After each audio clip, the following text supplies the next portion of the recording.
All right, so I wanted to talk about the relationship between happiness and success.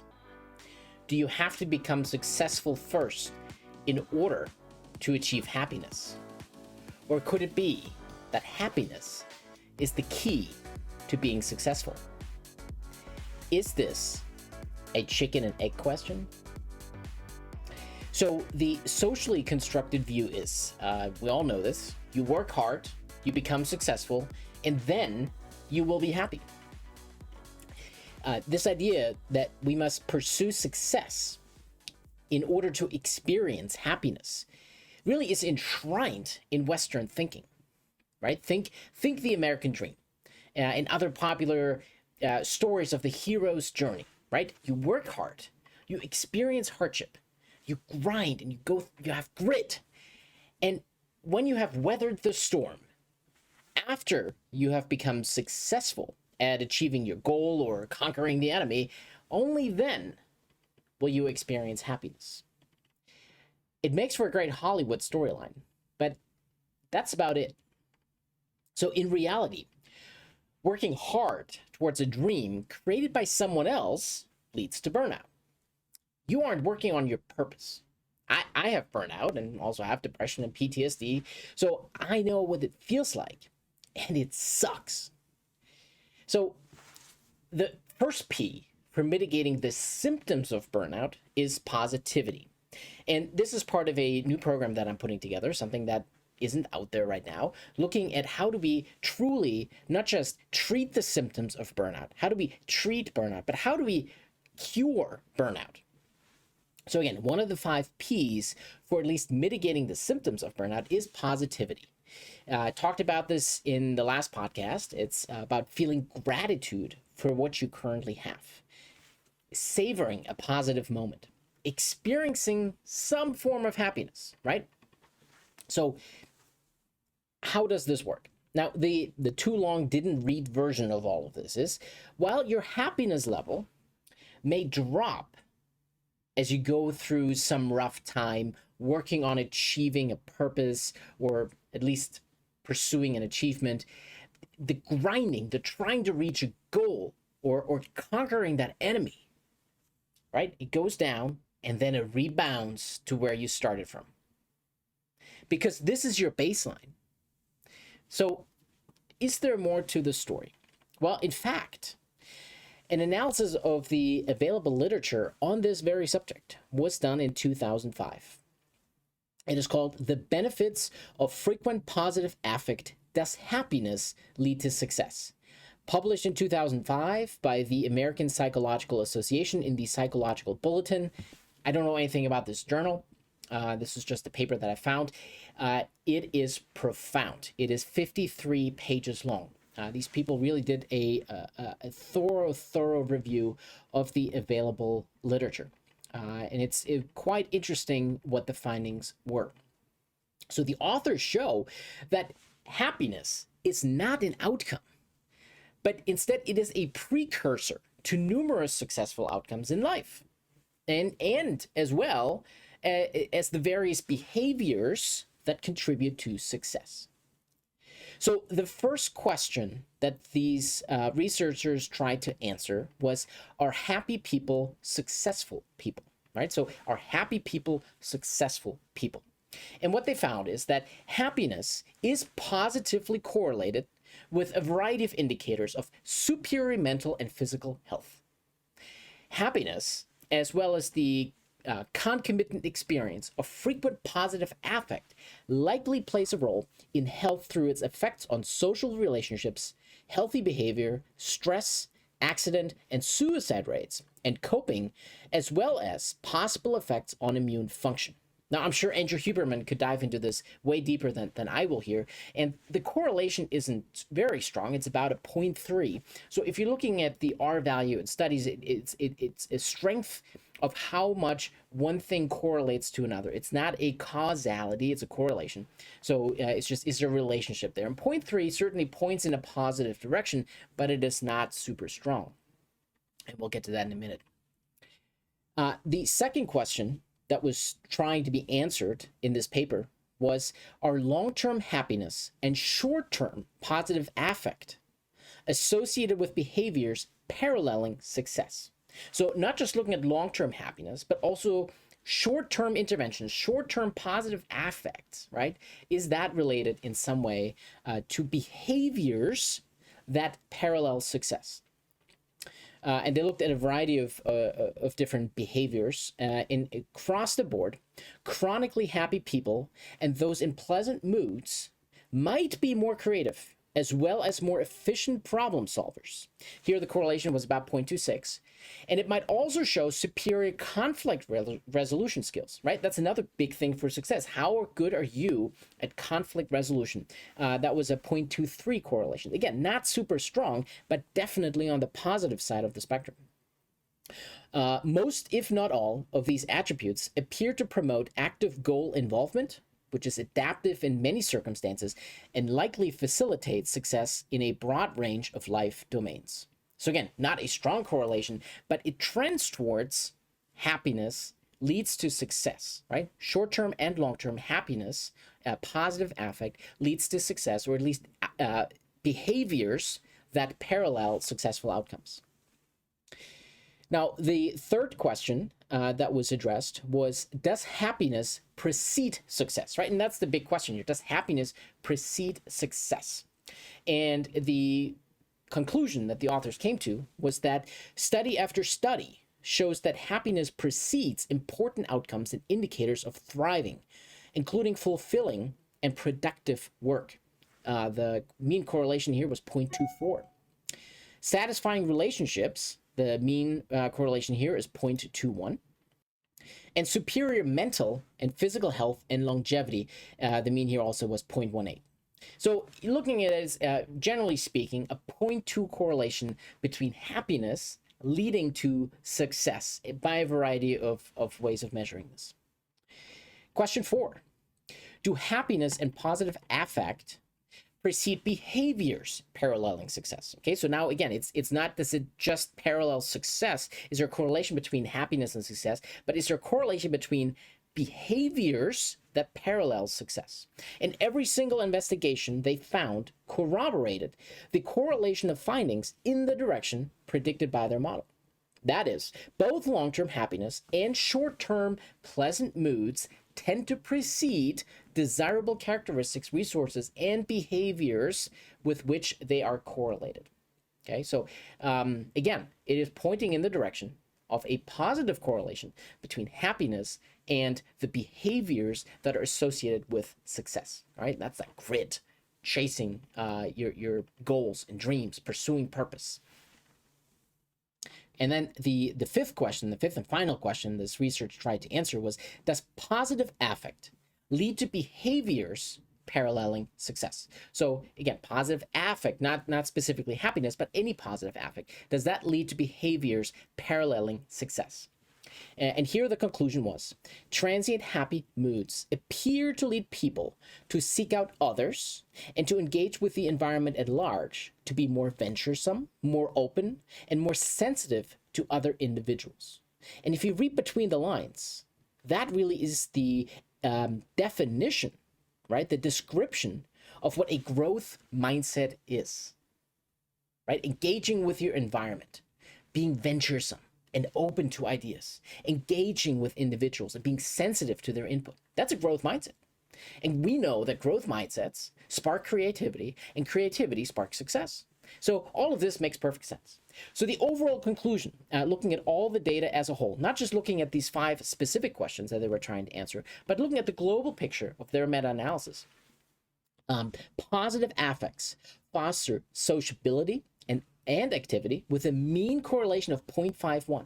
That's already getting much stronger, right? Now that is a fairly moderate correlation between positive affect, sociability, and activity. And again, that is your growth mindset, interacting with others, and taking their input, and then forming action, which we know leads to success. Altruism with a mean correlation of 0.43. And altruism is something that I really always combine with purpose, right? Your purpose has to be greater than yourself. Your purpose has to be greater than your family. Your purpose has to be something where you're giving back to your community at large. And that is just another way of looking at altruism, right? And so here again, a moderate correlation of 0.4, but if you think about it, doing good and having a purpose, right? And doing good and being good leads to success. Liking of self and others, mean correlation of 0.36. Strong bodies and immune systems with a mean correlation of 0.38. Again, not a super strong correlation, but we also see that your physical and mental well-being improves. Right? There's a correlation now between physical and mental well-being as your happiness and your positive affect increases. And finally, an effective conflict resolution skills, which we also know is a big part of entrepreneurship and running businesses, interacting with other people. So that correlation was 0.33. Pleasant moods promote original thinking with a correlation of 0.25. And honestly, I think that is almost on the low end, because pleasant moods and that being in that happy state really leads to a growth mindset. And I will get back to that in just a minute. So positive affect sometimes leads to poor problem solving and sometimes to more efficient solving of complex tasks. It just depends on the situation. Okay, so it is for sure not a strong correlation. It doesn't say that happiness always leads to success. It doesn't say that happiness always leads to better problem solving, right? There's other things at play. It's not just about your mood. But what this does say is that your mood, and especially a positive affect, contributes to developing a growth mindset, which therefore leads to creativity, which then leads to success. Okay, so this is not the only variable that plays a role in you being successful, but it is a variable. And so it needs to be taken into account. So despite the presence of some contradictory results, the mean effect size for performance on complex mental tasks is 0.25. Okay, so complex mental tasks, those problem-solving skills that we all need to have as entrepreneurs in order to drive our business forward, in order to solve problems for others, in order to engage with our society, our community, right? So that correlation is only 0.25. Again, it's not super strong, but it is trending towards the positive. And if you think about it, again, this is just one variable amongst many. And so this does have an effect, however small it is. The interesting thing that they wanted to look at as well was, do happy people experience negative emotions? Okay, so is there maybe something that sets happy and successful people apart from happy people who are not successful, right? Maybe the happy people who are successful don't experience negative emotions. Now, we're all human. We have a whole rainbow of emotions that we experience, right? It's all from one end of the spectrum to the other. And so right off the gate, I will say that happy people do experience negative emotions, and I will get back to that here in a minute with the positivity ratio that I will discuss. But what this particular research commented on was that chronically happy people reported negative feelings, such as being sad, anxious, and discouraged, in response to negative feedback about their own performance. And this is a quotation from a prior research study that was done in 1997 by Leopold Mirsky and Ross. And that makes sense, right? As entrepreneurs, we are highly sensitive to feedback that about our own performance, right? Our own business. If somebody tells us we're doing the wrong thing, or we're not meant to do this, or somebody that puts a nagging voice into our head that we're not on the right path, well, we're very likely to have those negative feelings. And it turns out that happy people also experience those same feelings. So all this says really is that happy people are humans too. And just because you're happy doesn't mean you don't experience negative emotions. It might just mean that you have a better mindset about it, right? You're able to deal with those negative emotions better. And you're able to figure out a way to trend your spectrum back towards happiness. And again, I will get back to that in just a minute. So the big takeaway from all of this is that success follows happiness. It's not the other way around, okay? It's not that you have to be happy in order to become successful, but it does help to be happy, because that then will lead to success, or it at least will strengthen you on the way to success. It is just one variable amongst many, but it is an important variable. And so the correlation, again, is not super strong. It really makes sense. So what I really want to say is before you embark on pursuing success, you really should first have a mechanism to pursue happiness. Now, those two are not mutually exclusive. Okay, so if you think about being in a situation that you're in right now and you're just stuck and you're grinding and you have these negative feelings associated with where you're at, you just don't like where you're at, right? Sounds like burnout a whole lot, doesn't it? So that doesn't mean that now you cannot be successful, because what might happen is you might discover your purpose. You might discover a new path, right? And as you discover your purpose and you discover a new path, you see the light at the end of the tunnel all of a sudden, and you spark a little bit of happiness, okay? So as you're getting yourself out of those negative emotions, on your path to happiness, on pursuing purpose, right? On working towards your success, your negative emotions will decrease and your positive emotions will increase. You still started at what's called a negative positivity ratio, and I'll explain that in a minute. But you still start at a detriment, right? You still start at a negative, or not a negative, but a depressed positivity ratio. But you're working your way towards happiness, towards success. So you don't have to be fully happy before you become successful, but you really want to have a plan in place to work on your happiness. And truth be told, I think once you discover your purpose and you know what you're working towards, happiness will follow along. And as happiness follows along, and as you're pursuing your purpose, you will achieve your goals and you will reach that level of success that you desire for yourself. Now, of course, this is exactly what coaches do, right? They try to work with you on setting your mindset up for success, putting you in that growth mindset, putting you into that creative space, elevating your positive mood, focusing on those little joys of happiness that you can find in order for you to increase your positivity ratio. So again, if you really think about it, burnout is characterized by immense negative thoughts and feelings. So even finding a little bit of joy can dampen this negative mood, and that will then ultimately lead to success as you're then able to pursue your purpose, your passions, and you will find happiness along that path as well.